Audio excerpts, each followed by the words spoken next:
Hi again, guys. I know I just posted a video about what I've been up to for this Halloween season, but this particular video, not everybody's going to want to watch, and I know that, and it's totally okay. But I've been asked to talk about my dentures and give my story about how I ended up with dentures. So if that doesn't interest you, you're not going to hurt my feelings in the least if you move on and don't watch it. It's it's not any more interesting than anybody else's story, but there's a community of us online, more than one actually, truth be told. But everybody kind of does this, and it's a way of getting out there and kind of getting some ownership for actually making the decision and owning it and owning I don't know how I'm trying to explain that, but let's just get into this story. So I've got a few notes here. It's a little piece of paper. I promise it won't be long. um, so I had great teeth until I was about in my 40s, I would think. I always had excellent dental care as a kid. As I grew into an adult and actually worked for a living, I kept going to the dentist for regular cleanings. In fact, I worked at the Indianapolis Zoo, and we had a partnership with the IU School of Dentistry because they did a lot of the dental um, procedures that some of the animals would need. And, when you need a root canal on a lion, who do you call, right? But they had like a research facility there, or I guess you'd call it a research facility. So sometimes, like, they would have students who would need to get points toward their diploma or their actual dentistry license, and we could go in there and get things done really inexpensively. So I did that a lot. Um, I went through quite a change when I was in my 40s. I, at that time, well, I should say my 30s, I weighed close to 350 pounds. I had a gastric bypass, and I lost almost 200 of those pounds. Um, One of the things that the kind of gastric bypass I had will do is you don't absorb calcium or anything else for that matter, as well as you would before having the bypass. So from my 30s to my early 40s and on into my 50s, my teeth slowly were going downhill. Now, I'm not going to say that's the main reason. Well, it was probably at least half the reason. Um, Another thing that came along with that huge weight loss was an incredibly bizarre thing that you don't really think would happen, but I didn't know who I was anymore. And I went through a lot of just mental cuckoo, just craziness. I heavily drank for about 10 years, very heavily. I'm sober now and have been for years, but during that time, that couldn't have been very helpful for my teeth either. And of course, when you don't really care about what's going to happen to you, I'd gone through a divorce and just all kinds of crazy stuff was going on. And, my husband had decided that he didn't like smaller women. He liked the bigger women, and he had wished that I hadn't lost weight. However, I knew that my health was better. As a matter of fact, to this day, I have not developed diabetes, and literally every other person in my family has. Literally every other person on both sides. So I know it was the right decision for me. But, that really messes with you. It's like, well, why should I care? So I don't know. I was maybe self-medicating, and who knows? We can get into the psychology of that, and that's a whole different video. But fact of the matter is that that's what happened, and that's what I did. Um,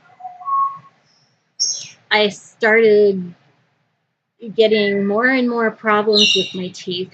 I spent several thousands of dollars on root canals and fillings and just all kinds of stuff until I had a really bad crumbling tooth. My teeth were literally crumbling out of my head. And I went into the dentist this past April, and he said, look, if I were to try and fix all of your teeth and try to save them, you would spend more money than it's going to cost you to get implants. So I said, okay, well, talk to me. So we discussed it. They originally quoted about $10,000, and that was going to be for the upper denture and lower denture temporarily. And then eventually, after a year, when my gums were finished shrinking and whatnot, then I would get implants in the bottom. I kind of decided against the implants. I decided not to get the, I can't remember the word for it, but the little holes drilled in so that they could put the implants in later.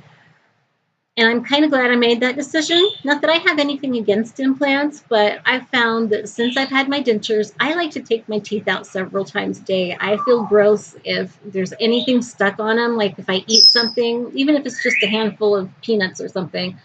I can't stand having stuff stuck to my teeth. So I got to take them out and rinse them off and clean them really well.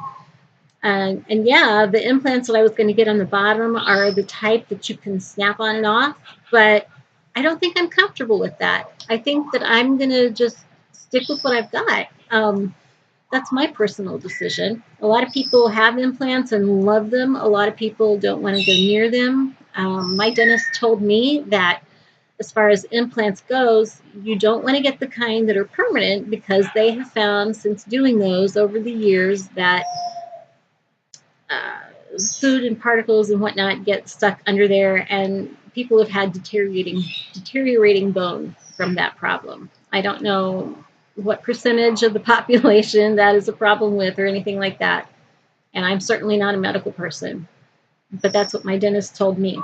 He told me he really liked the snap-on type, because you can get those out and you can keep things cleaner that way, but honestly, I'm doing just fine with the ones I've got. These are my temporaries, and I think in January, let's see, I got them in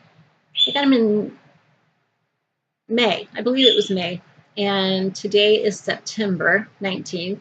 So I think in January is when I'm kind of planning to go in and have the final ones made and whatnot. And that's probably going to be another $5,000. I don't know. I sure hope not. I don't think it'll be that much if I'm not doing the implants. But I've got they call them tori down like in the bottom of your mouth, on the inside of your gums, on the inside of where your teeth will be, under your tongue. These big bumps that stick out. And it gives me trouble with the bottom, but they're thinking about maybe going in to shave those down. And I don't know. I'm kind of like, I think once I get the actual dentures that actually fit my mouth, because these are too big since they were fitted for me back when my gums were swollen and everything else, as they do, I think I'll be okay. I really do. So anybody who's out there who is really kind of trying to decide whether or not to do the implants, don't be scared to say no. Number one, it's a lot cheaper, but it's six of one, half dozen of the other if you have to have any other surgery done inside of your mouth.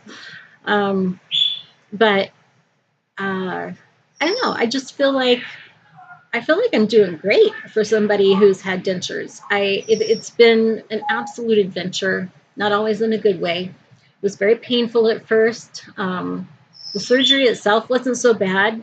3 days after the surgery was horrible. But I'd say it was about a week or two before I could pretty much eat regular foods. And now, I chomp on ice all the time. I don't have a problem with it. I don't use much adhesive. I don't use any adhesive at all on the top. On the bottom, I like to use these C-bond strips, and I trim it down to fit underneath. Because, like I said, I like to take my teeth out several times a day, and when you have actual adhesive, the paste kind of stuff in there, it's a big mess. You're going to have to take it all off and scrub the teeth off and start all over, and that seems to work out best for me. But that's just my, your mileage may vary. That's just my experience and what I prefer. So, but yeah, I think that to take ownership of how you got here and where you're going from here, that belongs to you. And don't let anybody tell you how to do it, what to do. Of course, take your dentist's advice as to what's best for you.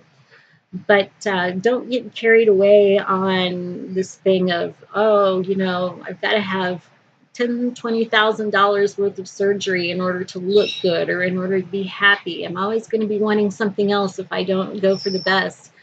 That may not necessarily be the case. Keep your options open. That's what I'm saying. Keep your options open. I want to thank several people, Donna Sloan, and there are a couple of other people on YouTube who posted videos that were so helpful to me when I was going through. I should have listed them all, but the main person I want to thank is Bill Westland, because he tells it like it is. He makes it real. He had his dentures done, I don't know, a couple, 3 years ago, something. And I mean, he still makes videos. I think I heard him say the other day he's done over 900 of them.